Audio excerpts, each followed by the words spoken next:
الحمد لله رب العالمين والصلاة والسلام على رسوله الكريم وعلى آله وأصحابه أجمعين أما بعد فأعوذ بالله من الشيطان الرجيم بسم الله الرحمن الرحيم ونبلوكم بالشر والخير فتنة আমার محترم মার বোনেরা ভাই ও দোস্ত বুজুর্গ আল্লাহ তাবারক ওয়া তাআলা এই দুনিয়াকে পরীক্ষার জায়গা বানিয়েছেন।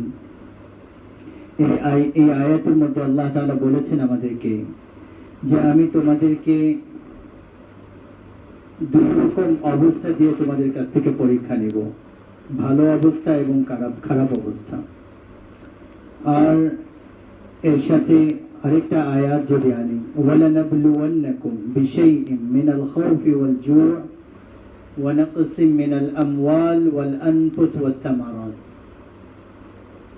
যে আল্লাহ তাবারক ওয়া তাআলা বলেছেন যেহেতু দুনিয়া জান্নাত না, আর এই জায়গায় চিরকাল কেউ শান্তিতে থাকবে না, চিরস্থায়ী জীবন না। কেউ যদি এই জায়গায় চিরকাল থাকার আর চিরস্থায়ী শান্তির জায়গা বানাতে চেষ্টা করবে তাহলে সে আরো মুসিবতের মধ্যে পড়বে। চিরকাল আর চিরস্থায়ী জায়গা হচ্ছে জান্নাত, আর দুনিয়া হচ্ছে পরীক্ষার জায়গা। আর আল্লাহ তাআলাই বলেছেন আমি তোমাদের কাছ থেকে অবশ্যই পরীক্ষা নিব, ভয়ের মাধ্যমে, সম্পদের কমি দিয়ে, সুস্থতা অসুস্থতায় পরিণত করে, তোমাদের ক্ষেতের মধ্যে, তোমাদের ব্যবসার মধ্যে, সবকিছুর মধ্যে আমি কমি দিয়ে পরীক্ষা নিব। আর একদম শেষের পরে মৃত্যু। আচ্ছা, রেজাল্ট কি? ওয়াবাশশিরিস সাবিরিন।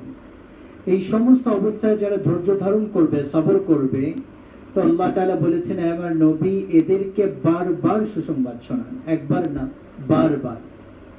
আচ্ছা, তারা কারা? আল্লাযীনা ইযা আসাবাতহুম মুসিবা ক্বালু ইন্না লিল্লাহি ওয়া ইন্না ইলাইহি রাজিউন। যখন তাদের উপর কোন অবস্থা আসে তখন তারা উল্টাপাল্টা কথা বলে না বা অভিযোগ করে না, তারা বলে আমরাও আল্লাহর পক্ষ থেকে, এই অবস্থা আল্লাহর পক্ষ থেকে আসছে, আমাদেরকে আল্লাহর দিকেই ফিরত যেতে হবে। উলাইকা আলাইহিম সালাওয়াতুম মির রাব্বিহিম ওয়া রাহমাহ ওয়া উলাইকা হুমুল মুহতাদুন। আল্লাহ তাআলা বলেন এরাই হচ্ছে তারা যাদের জন্য আল্লাহর পক্ষ থেকে শাবাশি এবং আল্লাহর পক্ষ থেকে রহমত এবং আল্লাহ তাআলার পক্ষ থেকে তাদের জন্য হেদায়েতের রাস্তা। আর আল্লাহ তাবারক ওয়া তাআলার পক্ষ থেকে এটা একটা পরীক্ষা আমাদের উপরে।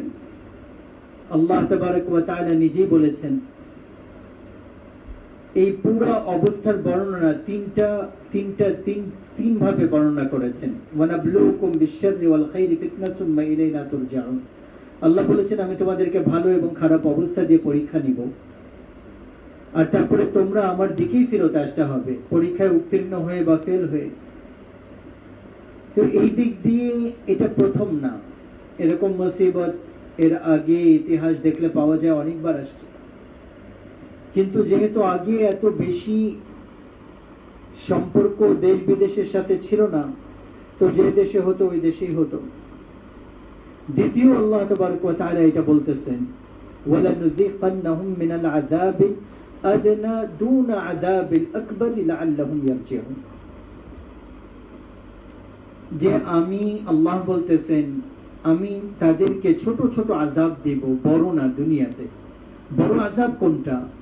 বড় আযাব হচ্ছে আন-নারুল কুবরা ফায়ুআযিবুহুল্লাহুল আযাবাল আকবার। ওটা হচ্ছে আখিরাতের আযাব, আখিরাতের শাস্তি। আর দুনিয়াতে এই আয়াতের মধ্যে আল্লাহ তাআলা বলতেছেন যে আমি তোমাদেরকে ছোট ছোট কষ্টগুলা, ছোট ছোট মুসিবত দিব, বড়গুলা দিব না। কেন? লাআল্লাহুম ইয়ারজিউন, যাতে করে তোমরা আমার দিকে ফেরত আসো, তওবা করে আমার দিকে ফেরত আসো। তো এই যে অবস্থা আসছে, এই অবস্থার হালত এটা যেটা পুরো দুনিয়াতে এখন ছড়িয়ে পড়েছে, পুরো দুনিয়ার অবস্থা, এর মধ্যে আমাদেরকে আল্লাহ তাআলার দিকেই ফিরতে হবে, যেখান থেকে এই সমস্যার সমাধান হবে। আর আরেকটা হাদিসের মধ্যে রাসূলুল্লাহ সাল্লাল্লাহু আলাইহি ওয়াসাল্লাম বলেছেন আল্লাহ তাআলার কথা যে আহলুশ শুকরি আহলুজ জিয়াদাতি। আল্লাহ তাআলা বলেন যে আমার শুকরিয়া আদায় করে তার রিজিক আমি বাড়িয়ে দিই। আহলু তাআতি আহলু কারামাতি, যারা আমার ইতাআত করে, আমাকে মানে, আমি তাদের সম্মান বাড়িয়ে দিই, ইজ্জত বাড়িয়ে দিই। আহলু মাসিয়াতি লা উকনিজুহুম মিন রাহমাতি, যারা আমার নাফরমানি গুনাহ করে তাদেরকেও সুসংবাদ যে তারা নৈরাশ না হয়। ইন তাবু ফাআনা হাবিবুহুম, তোমরা তওবা করো আমি তোমাদের বন্ধু হয়ে যাব। ইল্লাম ইয়াতুবু ফাআলাম তাবিবুহুম, তোমরা যদি তওবা করবা না তাহলে আমি আল্লাহ তোমাদের জন্য ডাক্তার আর তাবিবের মতো হয়ে যাব। আবতালিহুম বিল মাসাইব লিতাহহিরাহুম মিনাল মাআইব, যে আমি তোমাদেরকে অল্প অল্প পরীক্ষার মধ্যে দিব যাতে করে তোমাদের গুনাহ তোমাদের থেকে পরিষ্কার করে ফেলে। তারপর আমাদের নবী বলেছেন যে একদিন যদি কারো জ্বর হয় তো 1 বছরের তার গুনাহ আল্লাহ তাআলা মাফ করে দেন। একদিন যদি তার জ্বর হয়। আর এই অবস্থা থেকে উত্তীর্ণ হওয়ার জন্য বাহ্যিক যে আসবাব যেগুলো আছে, দুনিয়ার সাজ সরঞ্জাম যেগুলো আছে, এগুলো আমাদেরকে মানতে হবে, আল্লাহর দিকেও মুতাওয়াজ্জহ হতে হবে। এবং সুন্নত হিসাবে আল্লাহর রাসূল তো কিয়ামত পর্যন্ত আনেওয়ালা সময়ের জন্য আমাদেরকে রাস্তা দেখিয়ে গিয়েছেন। উনি মানুষের জন্য আর অবস্থা, এটা আল্লাহ তাআলার রাসূলকে যারা মেনেছে তারা তো মুসলিম, তারা মুসলমান। আল্লাহকে যারা মেনেছে তারা মুসলিম মুসলমান, যারা মানে নাই তাদেরকে গায়র মুসলিম বলা হয়। আল্লাহ তাবারক ওয়া তাআলার নবীর জিন্দেগি থেকে প্রতিটা জিনিসের শিক্ষা পাওয়া যায়। এক হাদিসে পাকের মধ্যে আসছে ছোট একটা ঘটনা। মদিনা মুনাওয়ারায় একবার কঠিন বৃষ্টি হচ্ছিল, তো কাদা হয়ে গিয়েছিল, বৃষ্টি বেশি হচ্ছিল। জানের কোনো ভয় ওখানে ছিল না, শুধু মসজিদে আসতে মুসল্লিদের কষ্ট হবে আর কাপড় হয়তো কাদাযুক্ত হয়ে যাবে। তো কুরবান যাই রাসূলুল্লাহ সাল্লাল্লাহু আলাইহি সাল্লাম হযরত বেলাল রাদিয়াল্লাহু আনহুকে বললেন, বেলাল যখন আজান পুরা করে ফেললেন তো হযরত বেলাল রাদিয়াল্লাহু আনহু এক আনসারী মহিলার বাড়ির ছাদে উঠে আজান দিতেন। আল্লাহ রাসূল বলেন, বেলাল ঘোষণা করো আলা সাল্লু ফি রিহালিকুম, যে আল্লাহর নবী বলেছেন সবাই নামাজ নিজের নিজের ঘরে পড়ে নাও। এই হাদিস আমাদের জন্য এটা প্রিন্সিপাল, এটা উসুল, যে অল্প একটু কষ্ট থেকে বাঁচার জন্য আমাদের নবী বলেছেন ঘরে নামাজ পড়ো। তো এখন তো আমাদেরকে ডাক্তারদের কথা ফলো করতে হবে, কারণ যে যে বিষয়ে অভিজ্ঞতা ওই কথা মানতে হবে। ওনারা যখন এই কথা বলতেছেন, আর মুফতি তাকি উসমানী সাহেব ওই বিষয়ে মুতাদিল একটা ফতোয়া দিয়েছেন, এই জন্য আমাদেরকে এই সময় এটা মানা উচিত যে ডাক্তার এবং রাষ্ট্রের পক্ষ থেকে আমাদেরকে যে আদেশগুলো করা হয়েছে এগুলো আমরা শুনি। আর আরেকটা এটা যে একটা ভালো দিক আছে এটা, যে ঘরগুলোকে আমরা মসজিদ বানিয়ে নিই, প্রতিটা ঘর আমরা তালিম করি, কোরআনে তেলাওয়াত করি। এই হাদিস থেকে এই রাস্তা নেওয়া হয়েছে। আর একটা ভাইরাস যেটা এখন পুরো দুনিয়াতে একটা ভয়ের অবস্থা ছড়িয়ে ফেলেছে, এটা ভয়ঙ্কর ছায়া আমাদের দেশ বাংলাদেশের উপরেও এসেছে। যখন মানুষ এই ধরনের অবস্থা অতিবাহিত করে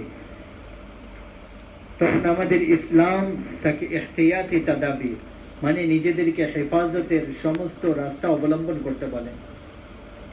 এর দ্বারা নিজেদের হেফাজত, নিজেদের সংরক্ষণ করা। আর আমাদের রাষ্ট্রের পক্ষ থেকে আর ডাক্তারদের পক্ষ থেকে যে হেদায়েতগুলো দেওয়া হচ্ছে ওগুলাও আমাদেরকে মানতে হবে।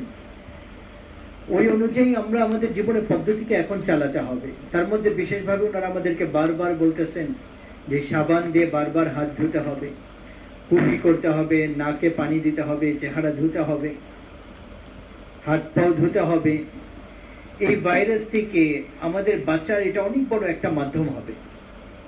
আর এটা তো আমরা দেখতেছি যে এই জিনিস তো আমাদের ইসলাম আমাদেরকে অজুর মাধ্যমে 1400 বছর আগে আমাদেরকে শিখিয়ে দিয়েছে।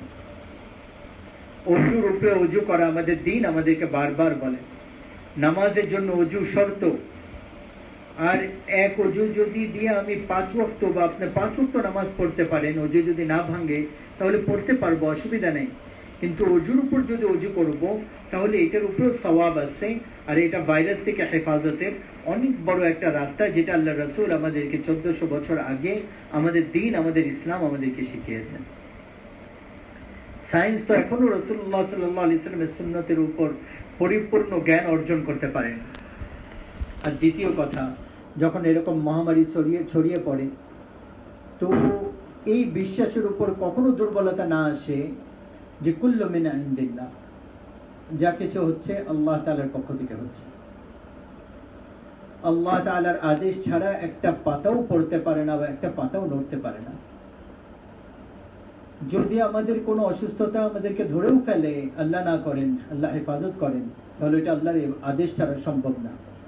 আর এই অসুস্থতা থেকে মৃত্যু আল্লাহ তাআলার ইজাজত ছাড়া কোনো অবস্থাতেই সম্ভব না। আর যদি উনি চান তাহলে আমাদের হেফাজত করবেন, যদি উনি চান তাহলে এই অসুস্থতা দিয়ে মৃত্যুর দিকে নিয়ে যাবেন। তো এই আকীদা, এই বিশ্বাস আমাদের সর্ব অবস্থায় আমাদের অন্তরের মধ্যে এটা থাকা দরকার যে আমাদের সমস্ত মামলা, আমাদের সমস্ত লেনদেন সবকিছু আল্লাহ তাআলার হাতে। কিন্তু দুনিয়া যেহেতু আসবাবের দুনিয়া, এই জন্য হেফাজতি তাদাবির এটা আমাদেরকে অবলম্বন করতে হবে। যেরকম আল্লাহ রসুল নিজেই বলেছেন, কুষ্ঠ রোগী থেকে 1 বর্ষা পরিমাণ দূরে থাকো, মানে 6 ফিট দূরে থাকো, এটা আল্লাহ রসুলের হাদিস। আর সায়েন্স এখন, আমার মেডিকেল সায়েন্স আমাদেরকে এখন বলতেছে। আর যেখানে মহামারী ছড়িয়ে পড়ে ওই জায়গা থেকে বের হতে মানা করছেন, অন্য কোথাও থাকলে ওই জায়গায় যেতে মানা করছেন। এখন দুনিয়া এটাই করতেছে যেটা আল্লাহ রসুল আমাদেরকে বলেছেন। শহরগুলা লকডাউন, দেশগুলা লকডাউন হয়ে গিয়েছে। এগুলো আল্লাহর রসুল আমাদেরকে বলেছিলেন এই কাজগুলা করলে অসুস্থতা থেকে আমরা বাঁচতে পারবো। আর তৃতীয় বিষয়, যখন এরকম মহামারী ছড়িয়ে পড়ে, অসুস্থতা ছড়িয়ে পড়ে, তখন সতর্কতামূলক সুরক্ষার ব্যবস্থা আমাদেরকে অবলম্বন করতে হবে। আর এর সাথে সাথে আল্লাহর সামনে দোয়া করতে হবে। আল্লাহ তাআলার সামনে দোয়া, কান্নাকাটি, রোনাজারি করতে হবে। বিভিন্ন সময়ের দোয়াগুলো আল্লাহর রাসূল আমাদেরকে শিখিয়েছেন, ওই দোয়াগুলো খুঁজে খুঁজে করি। ইমাম শাফি রহমতুল্লাহ আলাইহি ওনার সারা জীবনের সারাংশ বয়ান করতে যায় উনি আমাদেরকে এটা বলেছেন যে আমি এটা দেখিনি। উনি বলেন যে যখন মুসিবত আর অসুস্থতা ছড়িয়ে পড়ে তখন আল্লাহ তাআলা তাসবিহ ছাড়া অন্য কোনো ইলাজ এর থেকে ভালো আর হতে পারে না, আল্লাহ তাআলা তাসবিহ ছাড়া। আর সাইয়্যিদানা উমর রাদিয়াল্লাহু তাআলা আনহু বলেন, লাউ নাযালাত সাইকাতুম মিনাস সামা মা আসাবাত মুস্তাগফিরান, আসমান থেকে বিজলিও যদি পড়তে থাকে তাহলে যে ব্যক্তি ইস্তিগফার করে আর তার কোনো অসুবিধা হবে না, তার কোনো ক্ষতি হবে না। এই জন্য বেশি বেশি ইস্তিগফার করি, তওবা করি, বেশি বেশি আল্লাহ তাআলার তাসবিহ পড়ি, আল্লাহ তাআলার প্রশংসা করি, আর আল্লাহ তাআলার দিকে ফিরি তওবার মাধ্যমে। আর সাদকা বেশি বেশি করি, সাদকা বেশি বেশি করি, গরিবদের সহায়তা করি, সাহায্য করি। আর এই সময় আমরা সবাই ঘরের মধ্যে আছি, কতদিন আমাদের এরকম লকডাউন থাকতে হবে, দিন এবং রাত আমরা কিভাবে অতিবাহিত করব এটাও আমাদের একটু জানা দরকার। প্রথমত ঘরগুলোর মধ্যে জামাতের সাথে নামাজ পড়ি, তাহাজ্জুদের নামাজ পড়ি, তাহাজ্জুদ না ছুটে কারো তাহাজ্জুদকে আদায় করি। আর সকাল সন্ধ্যা তাসবিহাত পুরা করি, লা ইলাহা ইল্লাল্লাহু ওয়াহদাহু লা শারীকা লাহু লাহুল মুলকু ওয়া লাহুল হামদু ওয়া হুয়া আলা কুল্লি শাইইন কাদির। আল্লাহ রাসূল বলেছেন, সহিহ হাদিস, মুসলিমের riwayat, যে ব্যক্তি এই কলমা সকালে 100 বার, সন্ধ্যায় 100 বার পড়বে, এত নেকি নিজের আমলে নিয়ে যাবে যে এর থেকে বেশি কোনো ব্যক্তি নেকি কামাই করতে পারবে না। একমাত্র ব্যক্তি যে এর থেকে বেশি পড়বে, সকাল সন্ধ্যা এটা পড়ি। অথবা 3 কলমা, 3 তাসবিহাত, সুবহানাল্লাহ আলহামদুলিল্লাহ ওয়া লা ইলাহা ইল্লাল্লাহ আল্লাহু আকবার, সকালে 100 বার, সন্ধ্যায় 100 বার পড়ি। সবচেয়ে বেশি আল্লাহর কাছে প্রিয় কালিমা, মাহবুব কালিমা। আর সকাল সন্ধ্যায় ইস্তিগফার করি, নিজেদের গুনাহকে স্মরণ করি। ইস্তিগফার বেশি কিছু না পারলেও আস্তাগফিরুল্লাহ আস্তাগফিরুল্লাহ, আর অন্তরে নিয়ত করি যে আল্লাহ আপনি আমার গুনাহগুলোকে মাফ করে দেন, এটা নিয়ত করি, ইস্তিগফার করি, আস্তাগফিরুল্লাহ বেশি বেশি করি। আর তৃতীয় আরেকটা যেটা, ওটা দুরূদ শরীফ, বেশি লম্বা চওড়া দুরূদ শরীফ যদি নাও পারি, সাল্লাল্লাহু আলাইহি ওয়াসাল্লাম, এতটুকু যথেষ্ট। আর কমসে কম প্রতিদিন 20 মিনিট থেকে আধা ঘন্টা কোরআনে কারীমের তেলাওয়াত করি। আর 24 ঘন্টায় একবার কমসে কম আল্লাহ তাআলার সামনে বসি, ইনফিরাদি ভাবে আজিজি এবং ইনকিসারির সাথে দোয়া করি, নিজের জন্য, বিবি বাচ্চার জন্য, মা বাবার জন্য, পাড়া প্রতিবেশীর জন্য, দেশের জন্য, পুরো দুনিয়ার মুসলমানের জন্য, পুরো দুনিয়ার গায়র মুসলমানদের হেদায়েতের জন্য। আর দ্বীনের উপর চলার হেদায়েত আল্লাহ তাআলার কাছে চাবো। এগুলো তো আমরা দ্বীনের লাইনে করতে পারি। এর সাথেও আমরা আমাদের সময়কে ব্যবহার করি, ঘরের মধ্যে যেহেতু আমরা লম্বা সময় পেয়েছি, আমরা পড়ালেখা করি, দুনিয়াবি লাইনে পড়ালেখা করে আগে বাড়িয়ে নেই, দ্বীনের লাইনেও আমরা পড়ালেখা করি। সাহাবাদের জিন্দেগি, সাহাবিয়াদের জিন্দেগি, আল্লাহ রাসূলের জিন্দেগি পড়ি। আর এই সময় কোরআন মুখস্থ করতে পারি, সূরাটা সহি করতে পারি, বিভিন্ন ভাষা আমরা শিখতে পারি এই সময়। তো ঘরে সময় নষ্ট না করে এভাবে আমরা আমাদের সময়কে ব্যবহার করি। আর একটু সময় আমরা এক্সারসাইজের জন্য বের করে নিতে পারি। যাদের জিমের ব্যবস্থা আছে ঘরে জিম করি, আর না হলে আমি একটু হাঁটা চলা করি। বিভিন্ন ধরনের যে এক্সারসাইজ যেগুলো আমরা ঘরের মধ্যে করতে পারি, যাতে করে আমাদের শরীর ওজনদার না হয়ে যায়। কারণ ঘরের মধ্যে বসে বসে খাওয়া দাওয়া করতেছি আর কাজ করতেছি না, তো ওজন বেড়ে যাচ্ছে। তো ওজন বেড়ে গেলে দিনের কাজ করতে অসুবিধা, দিনের কাজ করতে অসুবিধা, ওদিকেও আমরা খেয়াল করি। আল্লাহ তাআলা আমাদেরকে দুনিয়া এবং আখিরাতে সফলতা দান করেন, আর এই মুসিবত থেকে আপনাকে আমাকে হেফাজত করেন, দুনিয়ার মানুষকে হেফাজত করেন। ওয়া আখির দাওয়ানা আলহামদুলিল্লাহি রাব্বিল আলামিন।